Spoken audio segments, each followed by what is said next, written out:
Hello everyone, and welcome to Operation Vector Glare. I'm Camille Salazar-Hadaway, your host once again for the season reveal. And we've got a great one for you today. We're kicking it off with creative director Alexander Karapazis, who's here to give you a roadmap update, tell us what the season is all about, and dig deeper into the Wolfguard Squad teaser.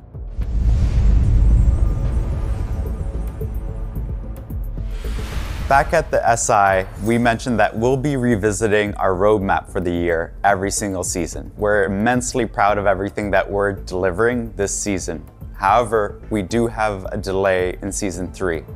We released Emerald Plains, and we're really happy with the reception that that map has received. That means that we want to build on that momentum and be more ambitious for our next map. So Singapore will move from season 3 to season 4, where we can give it more time and more love to be a bigger, bolder new map than you've ever seen before in Siege. So the vision of the season for Operation Vector Glare is a big one for us. We're introducing a new operator, Sense, and they're coming with a new weapon to the game as well as an amazing ability. We're also introducing a new team deathmatch map. This is a new space where players can jump in and warm up. On top of all of this too, we're introducing the shooting range, where you can jump in, test recoil, test your weapon loadout, and have a lot of fun.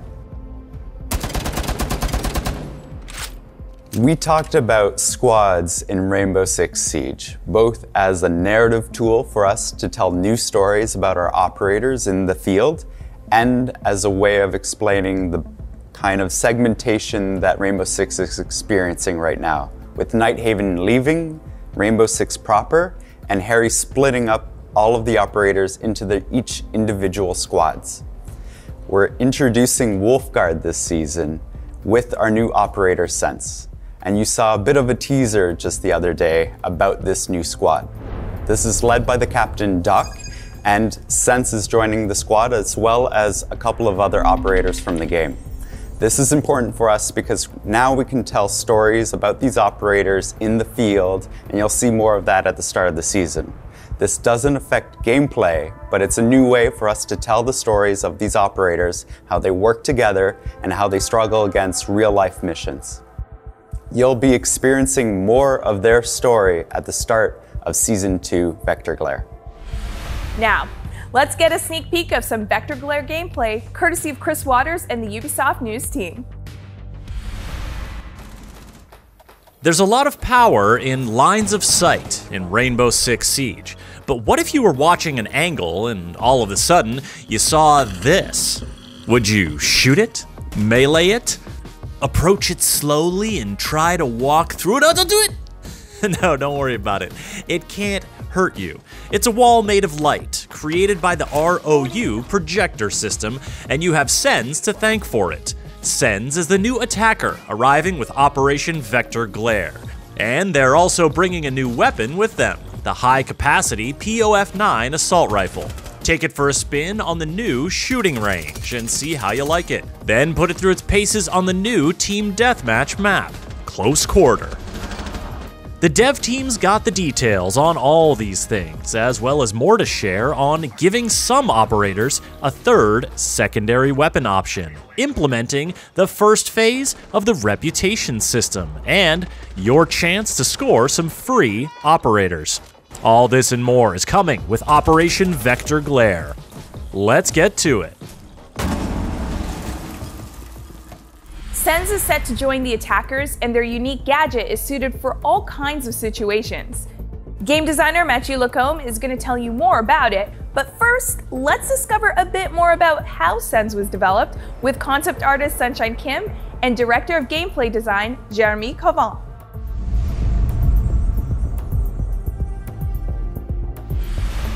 Sense is a very joyful person. They love music. Music is a big part of their life.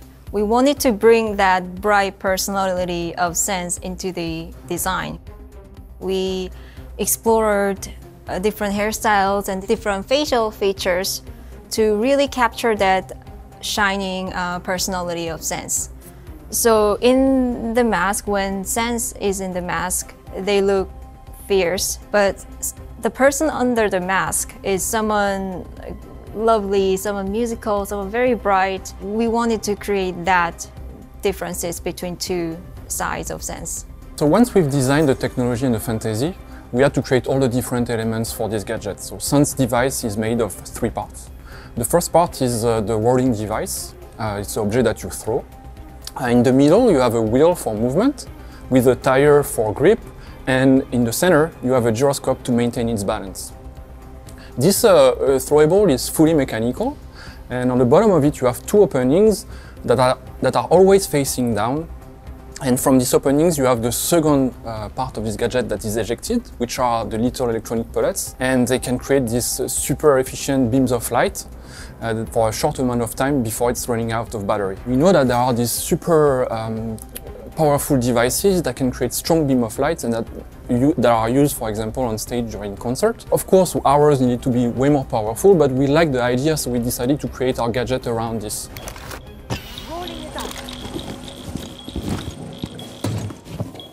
So Sans is a 3L'd 1-speed attacker that is coming up with Vector Glare. Sans gadget is the ROU projector, which stands for the Rolling Obstructive Utility. This is a rolling device that you toss. It's a throwable gadget. It rolls around, it will bounce off in a pool-like fashion, so it enters a corner and leaves the corner in the opposite angle. This will allow the players to have some really creative use of the gadget, and as it travels along, it will leave some projectors along the path. Those projectors emit a light wall for a set amount of time, and those light walls will block line of sight, but they won't block anything else. So if you want to use it to shoot with your high capacity weapon through it, or you want to use a grenade or something else from your team, this is the perfect gadget to create a window of opportunity for the attacking team. After a set amount of time, the light wall will retract and they will fade away. We have the 417, the Gun 6, the 9mm, SDP 9mm, the secondary art breach, and the Claymore. So we have a really big package that is topped off with the POF9, the really brand new assault rifle that we're bringing with this season. It's a high capacity, low damage, and low destruction assault rifle, but it's really reliable. Sans is a pure support. We see Sans as the quarterback. So we have Sans bringing the diffuser, creating windows of opportunities for the rest of the team. You can hunt roamers, you can secure a plant. There's really a lot of things that you can do with the ROU projector. You take the POF9, you take the secondary art breach, so you're bringing a lot of utilities for your team.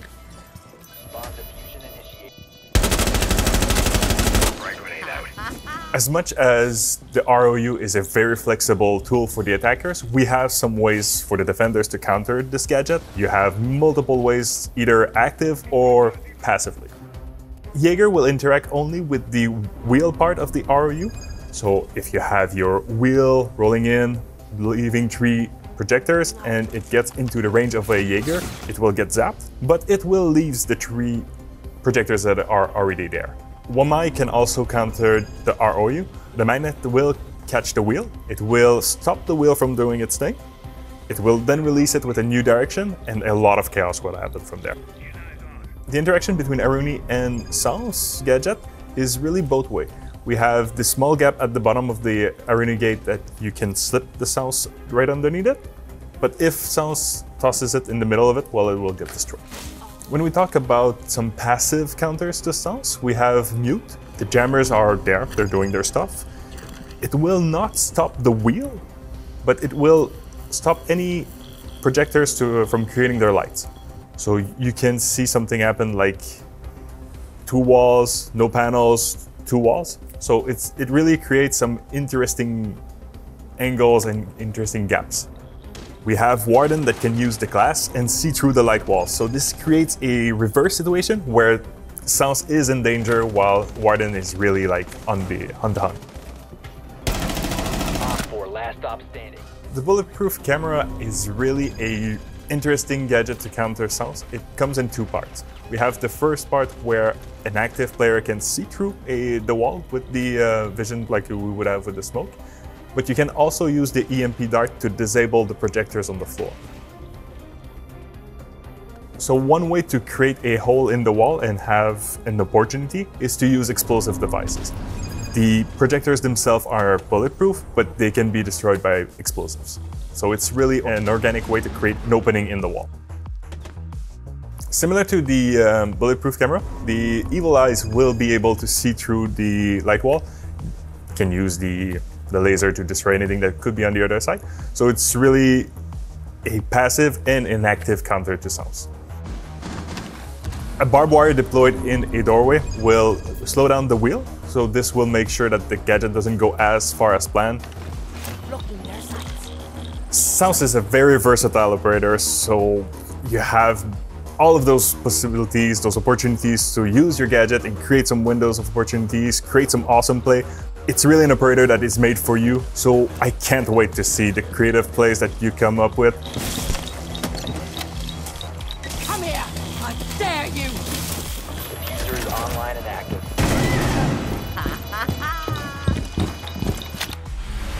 Season 1 delivered a new way to get warmed up with Team Deathmatch, and Vector Glare is introducing a new TDM map set in Greece. Senior level designer Jeremy Dowsett is here to give you a tour.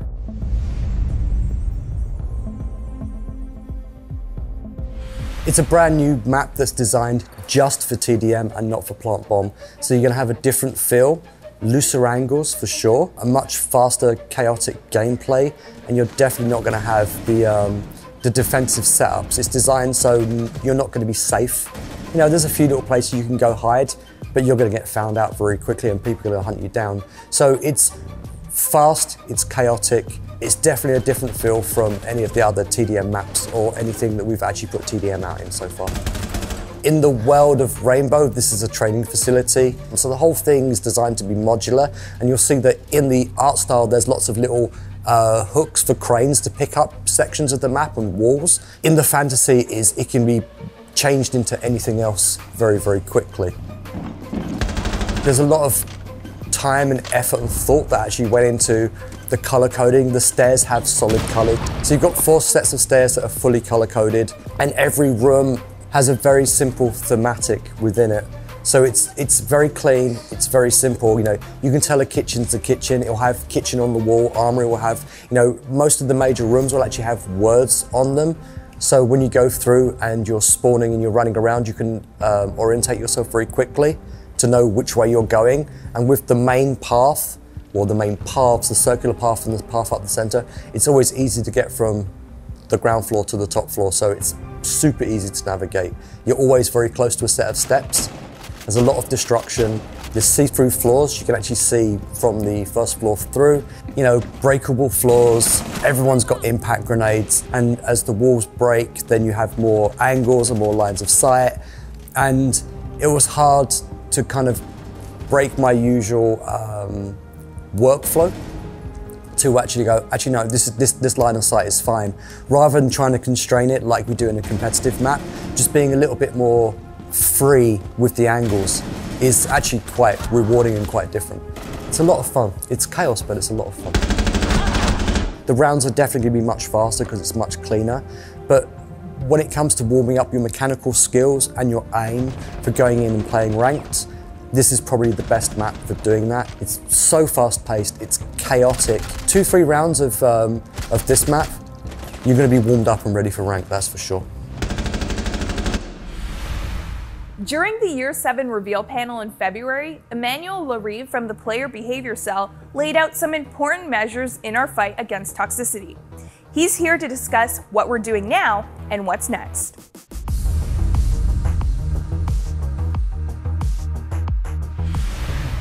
As announced on the previous 6 Invitational, we are beginning the rollout of the reputation system. During Season 2, we will be deploying part of the reputation system toward the reverse-friendly fire. The goal of the reputation penalties towards reverse-friendly fire is to catch the recidivist and the top offender that are abusing the friendly fire to be malicious to other players. The goal of it is not to catch people that are doing mistake. It's having a match without those top offenders abusing the friendly fire in order to be malicious. Overall, all of these phases, the goal of it will be to make Siege a better place where everyone can meet and cheer together. Privacy mode right now is restricted to some of our content creators. It will go out during Season 2 in a public way. The soft launch helped us to improve the whole set of options that will be available for you. We learned like a lot.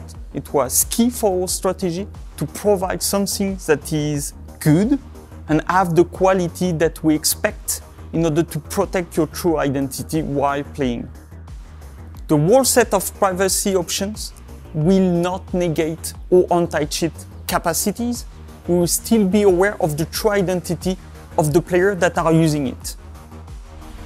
Match cancellation is a great addition to Rainbow Six Siege. It helps to avoid unranked and ranked unbalanced matches.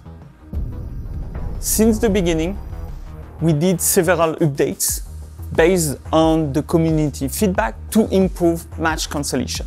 With Season 2 release, we will be coming with another update that will bring more control for our players about the whole process of a match cancellation. Later down the road, we will continue to improve it. The goal of this update is to give more visibility to everyone so they have a better control of the match cancellation process, but also of the context of it. And of course, we will also reduce any abuses related to this initiative, and we will continue to monitor it and improve it. We're always looking at ways to help you improve at Siege. And this season, you will get your hands on the shooting range that you can use to practice your skills and test weapon recoil, as well as in-game operator guides that will allow players to expand their knowledge. Here's Assistant Game Director Christopher Budgeon with all the details.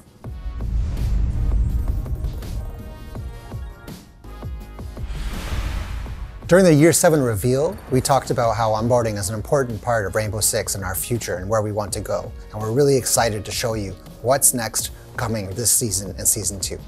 The shooting range is a great tool to learn the specifics and characteristics of each weapon, the different attachments, and the different situations that they perform best in. But also, it's a great tool for testing our patch notes. When you read something within our patch notes, you can jump into the shooting range and learn the changes that have been taking place within those weapons. So if we had made any changes to the damage dealt by that weapon or the recoil spray patterns, now you'll have a place to have a static test that you'll be able to perform after each patch or each update. The goal of the shooting range is ultimately to give players a tool where they can learn about the weapons found within Rainbow Six Siege. Every operator is available within the shooting range, whether you own them or not. It's a great way of testing out the different weapons and loadouts of each operator, find the best loadout for you, and ultimately save the loadout so that you can perform at your best. So the shooting range is actually built to have multiple more lanes than you'll find in Season 2. So we have big plans for the shooting range. Also, we want to optimize the shooting range. So over time, we might change or add the ways that the different lanes work based on the feedback. We're really looking to hear how you feel about the shooting range. What do you want to see added? Please let us know. Operator Guide is a new feature which you'll be able to access from the Operator album or within a match, which allows you to get important information about how to use the operator of your choice. For example, you can learn about the primary gadget of the operator and be shown little clips which illustrate exactly how to use their gadget. Additionally, you can learn about the different secondary gadgets that operator can equip, as well as whether it's attack or defend, the different actions which are available to you, such as reinforcements or putting up barricades, or if you're an attacker, repelling and droning. These are really key elements that all players should be able to know, and now they'll have that information right at their fingertips. It's hard to sometimes understand everything an operator can do by just a simple line of text. Now, we've changed that completely. You get visual examples about how to use that gadget and how ultimately you can contribute to your team. The operator guide is ultimately geared towards new players, but it's a great asset to returning players as well. We see a lot of value for keeping this up to date and making sure that it has the most latest information, whether it's changes that are coming in patches or new operators that are added to the game. But in Season 2, you're going to see very clearly the basics of each operator and how to use their gadgets.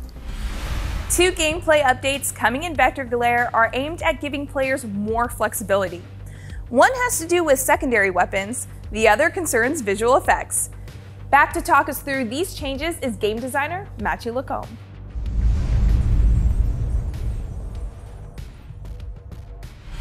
We are bringing a third option in the secondary weapon slot. You can think of it as the primary weapons. Some operators have 3 options. We're giving the same for secondary weapons.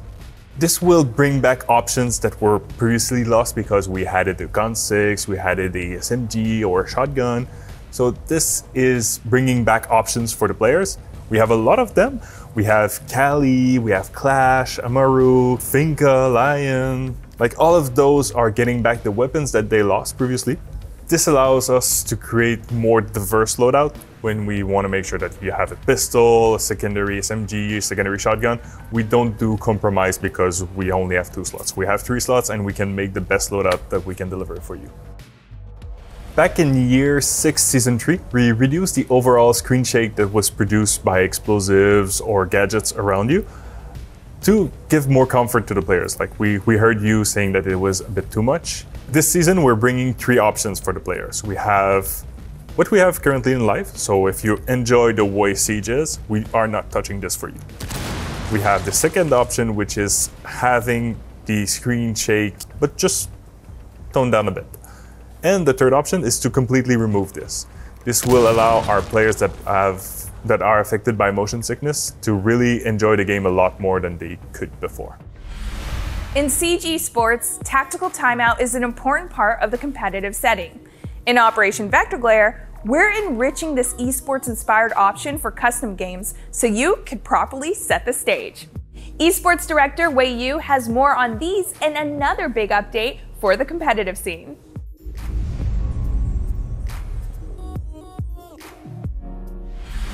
For those that don't know, we currently have an operator quarantine time for our esports competition. That means when a new operator is released into the game, it takes up to 3 months before they're integrated into the top level of play in our esports programs. So the removal of the operator quarantine time is a huge change for our esports competition.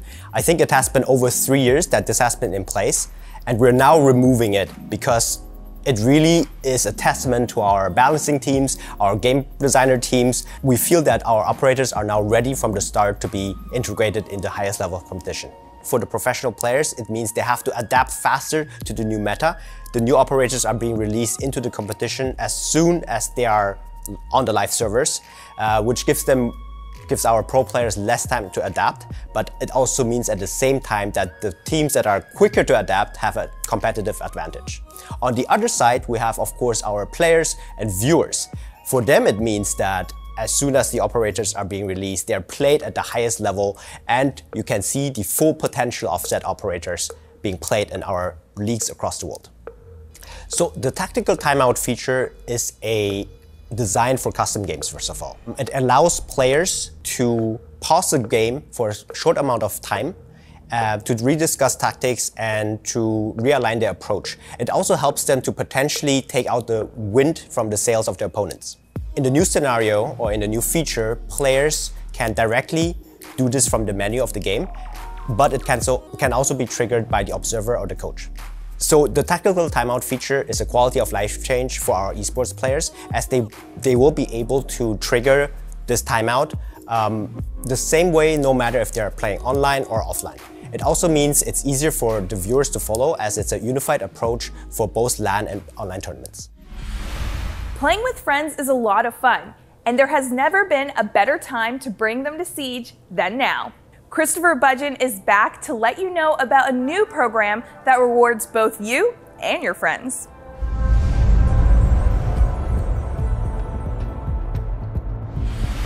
Year 7 has been big for us, and we really think it's a great time to come back to Siege. Every player who's played during Year 7 is now eligible to bring 4 friends who have not played during Year 7 in order to earn big rewards. For every friend that you bring back and play 5 matches with, you'll be getting a new Year 6 operator in our pack that you'll be able to open, as well as some fallback rewards if you already have those operators. Additionally, there's new 3D animated skins that will be delivered to the players as well. A great way to do this: invite 4 friends, get a 5 stack going, and you can play any game mode to play 5 matches in order to get those rewards. It doesn't matter which mode you play, whether that be TDM, ranked, quick match, or event. For each one of those friends, play 5 matches to unlock the rewards. Both the person who's been invited will earn a reward, as well as the referring player. For players who are coming back to Siege, having not played in Year 7, they get to be given a Year 4 or Year 5 operator into their roster. And of course, there's backup rewards if you have all of those operators. Additionally, after coming back and played the 5 matches with the player who brought you back, you'll now be eligible to invite 4 other friends and earn the referring rewards as well. Before we wrap things up, as usual, you can experience Operation Vector Glare on our season test servers starting on May 24th. But wait, there's more. If you like playing as Echo, Abana, or if you're a fan of the Yakuza games, here's an exclusive bundle for you. Enjoy.